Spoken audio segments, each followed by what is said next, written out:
and defend our communities for law-abiding American citizens. We need, look, the crime is most rampant right here and in African-American communities, and more people see me and they say, sir, we want protection. We want police to protect us. We don't want to get robbed and mugged and beat up or killed because we want to walk across the street to buy a loaf of bread. They want it so badly. The fake news doesn't talk about it. But the black population wants law enforcement more than any other population. So no, we don't. No, we don't. We really want to be left alone a lot of the times. We want fair wages. We want more than fair wages. We want livable conditions. We want to be treated as equals. We don't want to be racially profiled. We don't want to be gunned down. We don't want our kids to be fearful. We don't want more police in our neighborhoods. We want to live. That's what we want. And we want to live as if we are human beings. That is what we want. We don't want what you call what martial law. We don't need y'all for that. We had our own things going on. We was doing our own things. Y'all are the ones afraid of us. Afraid of us for what? Look at y'all history. Look at our history. We don't want that. That's what we don't want. So all your lies, stop it. Stop it. This shit pissed me off so bad, bruh. I usually put on clothes to do some videos. I didn't even put on. I seen this video and we don't want you. We don't need you. We don't need your help. Let us do our own thing and leave us alone. On behalf of the black community, I would like to say, no the fuck we don't. Stop your bullshit. Get the fuck on. Stay the fuck away from us. What's up, everybody? Welcome back to my YouTube channel. Thank you very much for choosing us again. I'm your presenter, Joel Mogisha. If you're new, kindly consider subscribing and joining us to be part of this growing community. Alright, so Trump wants to invoke martial law on black community, and the first thing that I ask myself is, why black community? Because why them? As if they haven't been policed enough. You telling me that the military wants to roll into African American communities like it's a war zone? This is absurd, man. Like, cut them some slacks. Alright, for those of you who might not know what is martial law is when the military takes control over civilian lives. That means soldiers, not the local police, enforce the law. You know, it means curfews, checkpoints, warrantless searches, in some cases even military courts. No protests, no gatherings, and limited civil rights. Well, that is some real power there being used on real people, and we all know the results is not good. So why does the orange man want to invoke martial law on black neighborhoods? Because he says that, you know, African Americans need law enforcement more than any other community. Let's talk about it and look at what black Americans are saying about this. I'll be back with more commentary. Right here and in African American communities, and more people see me and they say, you see, now y'all done piss me off. Baby Trump, we gonna give two shits and flying fucks about what you gonna do for us. We don't want you doing shit for us. You stay right when the hell you at with you and your magmas. I had it my way. We will separate the city, state, and everything from your government, okay? And have Kamala as our president, because clearly, hell, I would have Bush as my president before I have you as my president. Baby, we don't want you. Ain't nothing wrong with our crime in our cities. We've been having crime for a long time. We know how to lock our damn doors and lay down and mind our business. We don't need you over here. We don't want you coming to our cities. We're not asking you to come help us. Bitch, no. If anything, we're asking Russia to get the hell away from us, and Europe, China, or somebody else to come help us and feed us, because you don't want to feed us either. Get your ass away from us and stay away from us, please. Donald Trump just passed 2 major executive orders on April 29th, and nobody is talking about them. Nobody whatsoever is talking about these 2 major executive orders that Donald Trump passed on April 29th. First, he dropped the executive order that supercharges federal law enforcement. Pay attention. It calls for Homeland Security and even the military to use resources to back the police. Remember, a couple weeks ago, people was talking about martial law? Pay attention. The feds can now go after local officials if they impede law enforcement. That's a big shift, man. Pay attention. This executive order gives federal law enforcement more power than ever. Is this an attempt for him to see how far he can extend his reach and try to push martial law? We don't know nothing. Nobody talking about it. Seems like nobody's paying attention. We have to pay attention to what's going on around us. With all these executive orders, we don't know what tomorrow gonna bring. Pay attention. So yesterday, Donald Trump signed an executive order ordering that federal agencies to increase the flow of military and security equipment to local law enforcement, okay? So now local law enforcement will be receiving unused military equipment. It seems as though we are on our way, somewhat like a prelude to martial law. And a lot of people, a lot of citizens are speculating that that's exactly what it is, that this executive order is a gateway to martial law. So the order does not actually specify the type of equipment that local law enforcement will be receiving, but just going off of what we know from the past, you could definitely at least expect armored vehicles, tactical equipment, surveillance teams, basically whatever we see when one of our people are holding a protest with the SWAT team. Yeah. Basically, how Donald Trump kind of presented it is that our law enforcement today can't really do their job because they're so scared of how they will be reprimanded, God forbid that they make a mistake or whatever the case may be. And so this executive order is going to allow them to be able to just focus on doing their job, meaning if they even so far has to go as being even more aggressive to enforce whatever law that they need to enforce, they shouldn't hesitate, that they can be more aggressive and not have to worry about the backlash or the consequences, because they'll be taken care of via this order. And I'm going to tell you how. So I'm reading from an article that comes from The Nation that's discussing this topic. So it says that the police are now protected by powerful, well-funded, and well-lawyered unions, okay? They are protected by the judicial doctrine of qualified immunity, which prevents them from being personally sued for monetary damages when they damage or destroy property or lives. They're protected by prosecutors and district attorneys who work alongside them and often reluctant to charge them with crimes. The entire system is designed to allow cops get away with crimes. That's exactly what it is. So you mean to tell me now a cop who had been held criminally liable, they've been held criminally liable, can now have their expenses paid for? They have their expenses paid for.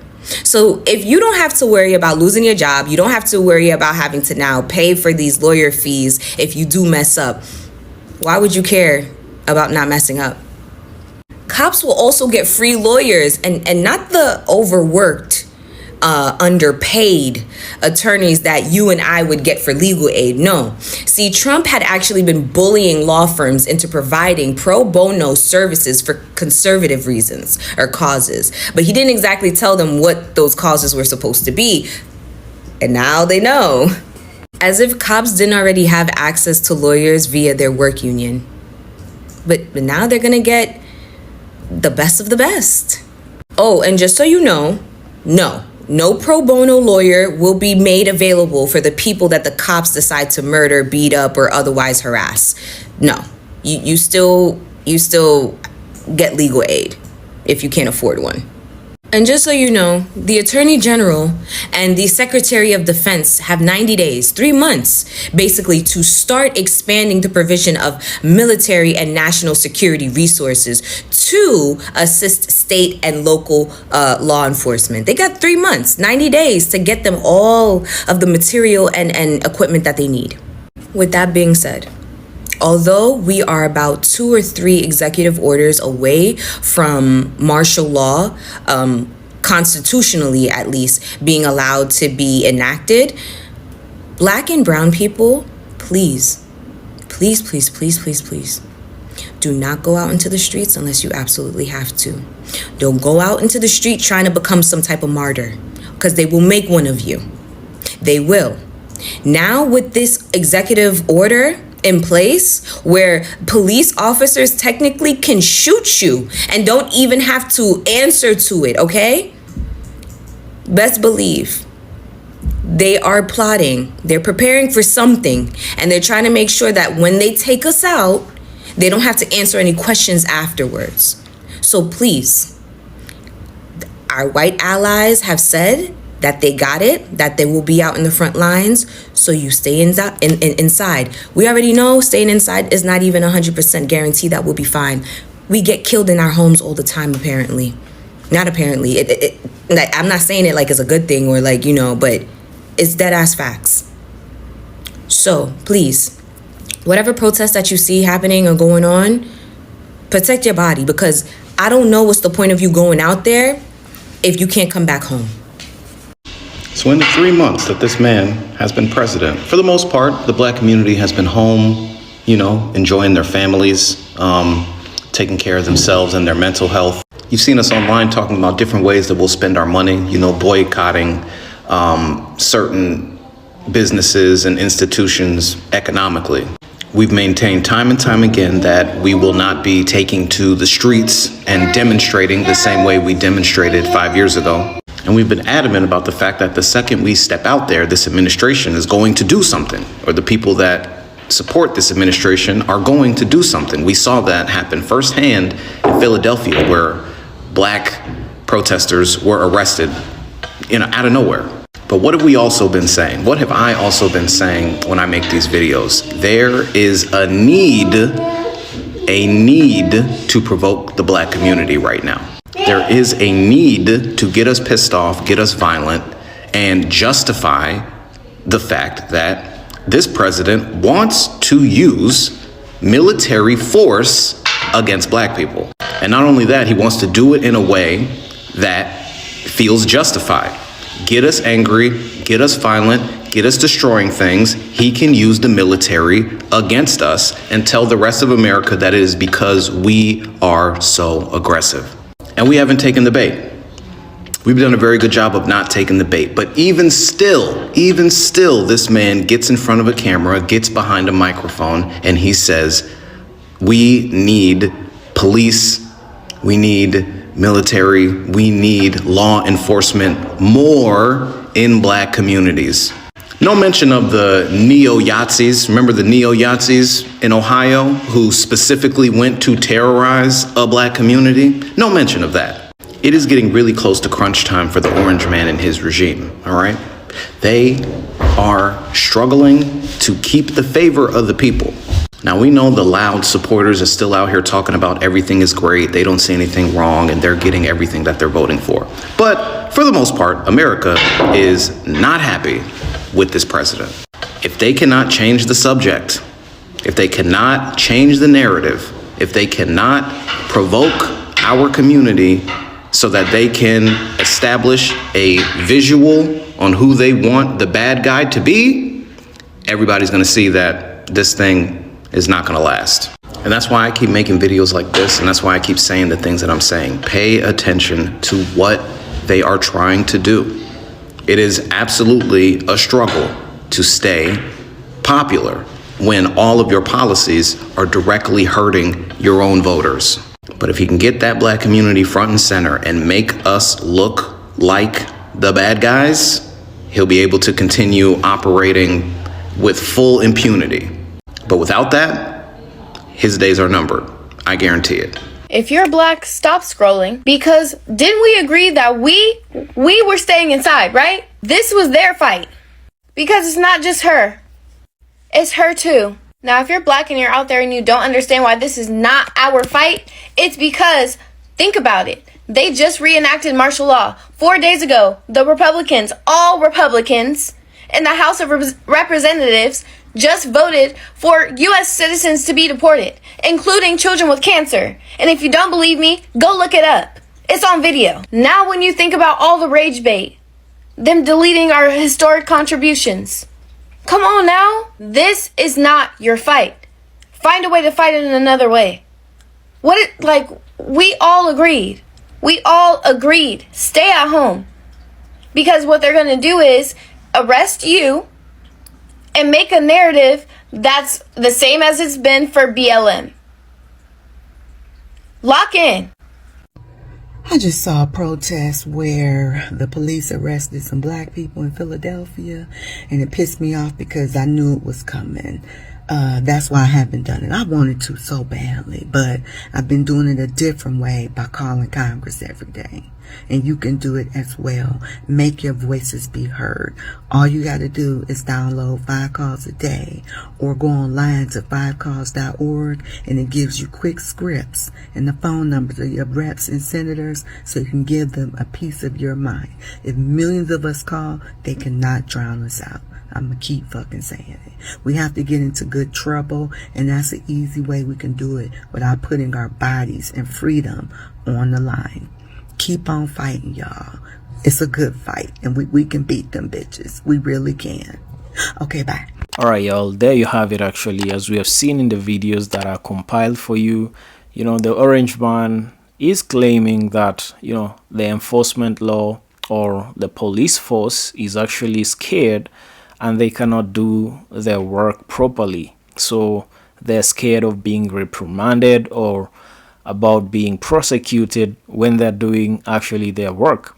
But what is this kind of work that they need to do for them to be actually given such an executive order? This executive order that actually, Trump has signed shows to how much great length that they are willing to go at people of color. We all know what they want to do. They have tried everything, but this generation is actually very smart because when they tried to get black people to go into protests, black people saw that coming. They actually saw that from a mile away, and they started actually countering that. They started a movement, telling each other to actually stay at home. We all remember the April 5th protest, and every person of color, especially African American, voicing their opinions and telling each other not to go to that protest because they saw that, as a trap that they wanted to get as an excuse for them to bring and invoke martial law.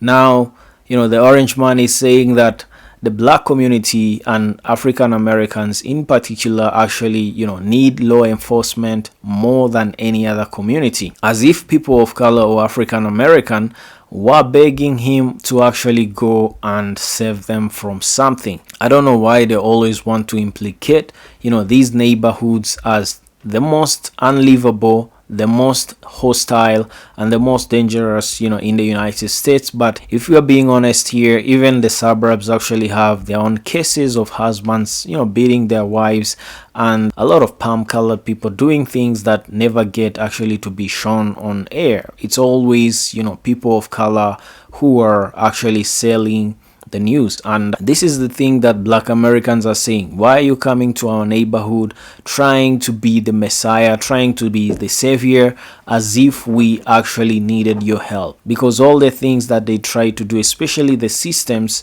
we all know that they're all against people of color.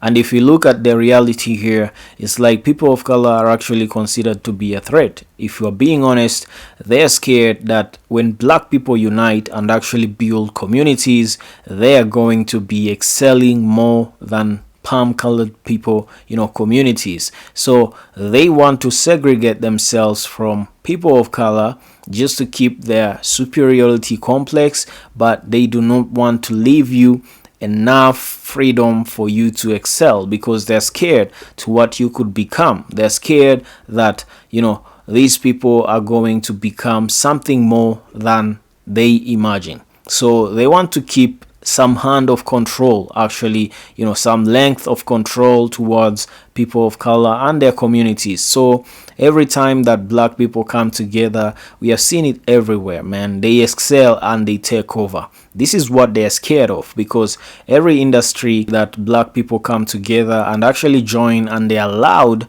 to be participant of, they actually excel in that, be it sports, be it entertainment, be it any kind of field, be it any kind of professional field.